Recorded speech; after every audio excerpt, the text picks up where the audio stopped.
Hello, Paul. Glad to have you back on our podcast series. How are you doing today? Nitin, hi. Great to see you and be here again with you and doing great and looking forward to our conversation for today. Excellent. For those of you who do not know Paul and missed the last episode, Paul, our expert for today, is the SVP of Alliances and Partners at Icertis. Icertis is a leader in contract lifecycle management and is pushing the boundaries of what's possible with CLM.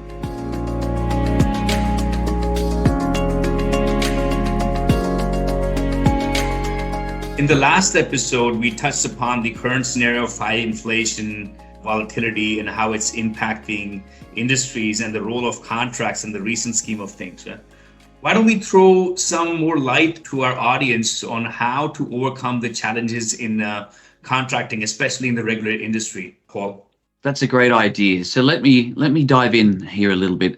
One thing I want to start by is, and this is pertinent to all companies and industries, not just the regulated ones, is that the idea that when you look at the role of contracts in the enterprise, it's becoming increasingly apparent that they have a role to play in every aspect of the enterprise. If you break down the fundamental systems of record inside of an enterprise, there's almost universally some sort of customer relationship management system, some sort of supplier relationship management system, some sort of enterprise resource management system, and of course a human capital system as well. Those traditional systems of record, when you think about how they interact with the enterprise and indeed with external and internal stakeholders, it's really apparent that they all have their transactions underpinned by Icertis.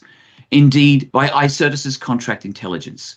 And we actually are now seeing that the contract intelligence platform is becoming the fifth system of record for the enterprise.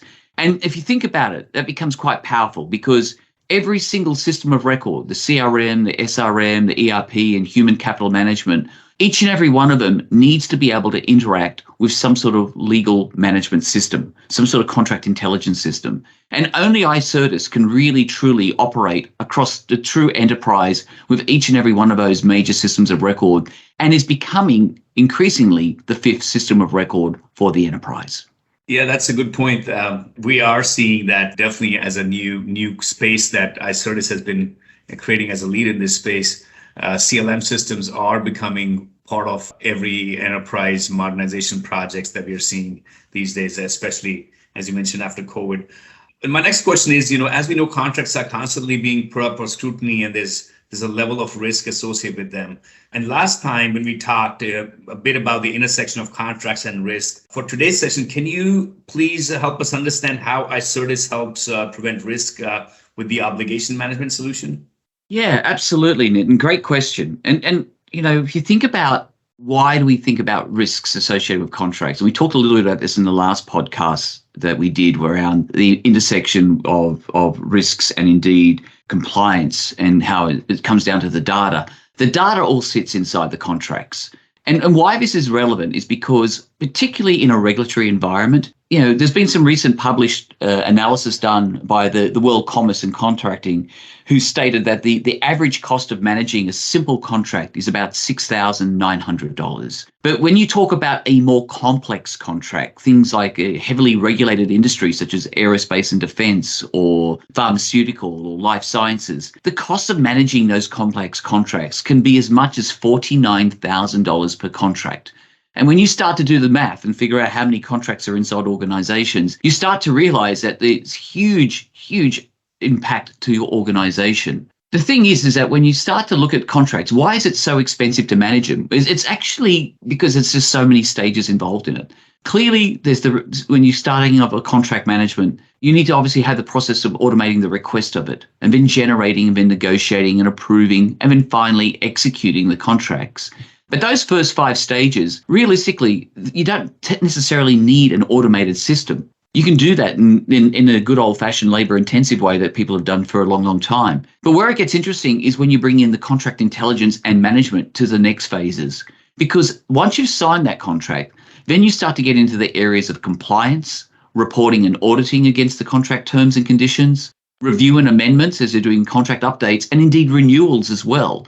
Each and every one of these is complicated and nuanced, especially when you get into things like regulated industries, because, heavily regulated industries, have so many moving requirements that can absolutely impact your supply chain without even realizing it happening as something moves upstream or downstream to you. One of the reasons why contracts tend to fail is that companies tend to get exposed to huge legal liabilities due to regulatory non-compliance, language hidden inside their contracts. And the only way you can really address that, particularly as you're moving into more regulatory industries and the way they want to manage the contracts, is to minimize that exposure by having, organization-wide template control dynamic clauses. And I know that's a mouthful, but what that means is effectively leaning in by having standard templates that can be used as a single system of record. We talked about the fifth system of record a moment ago. That applies across all aspects of your organization, and then control the very amounts of clauses, how they're developed,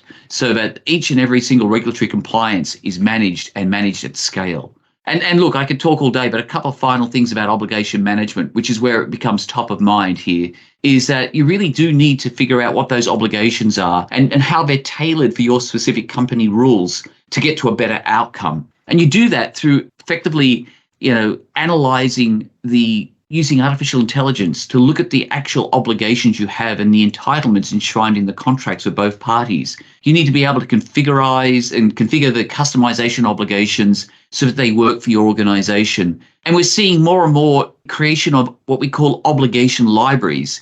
And they're used to seed any regulatory compliance obligations that exist within an industry so that you can ensure your organization is using language from the obligation libraries that are in alignment with the regulatory compliance obligations to ensure that you don't run foul of that.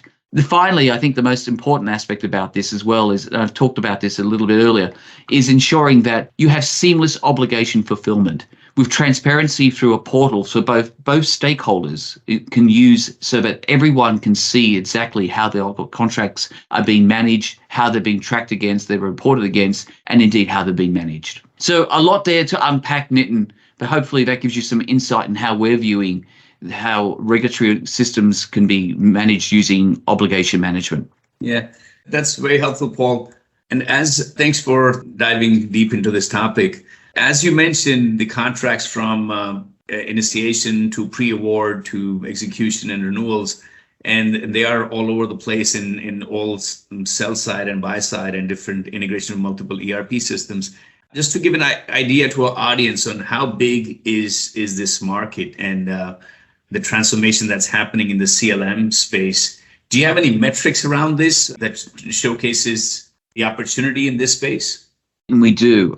In fact, NGI just published some research and analysis on the marketplace. They're now estimating the contract lifecycle intelligence market to be in excess of $30 billion. And that's growing at an amazing rate as well, in excess of 50% year-on-year growth as well. So this is a huge market opportunity for Cognitus and indeed Icertis as we continue to dominate in this area for our customers and indeed for our partners. Excellent. Thank you. Thanks for sharing that information. And yes, we are proud to be part of Icertis' ecosystem as an implementation partner, and are now building pre-delivered integrations and capabilities so our customers can be live with Icertis environment and get the most value out of their investment. Thank you so much for your time, Paul, today, and thanks for listening to us, our audience. Thank you, Nitin, for having me. It's a pleasure to be here. Thanks, everyone.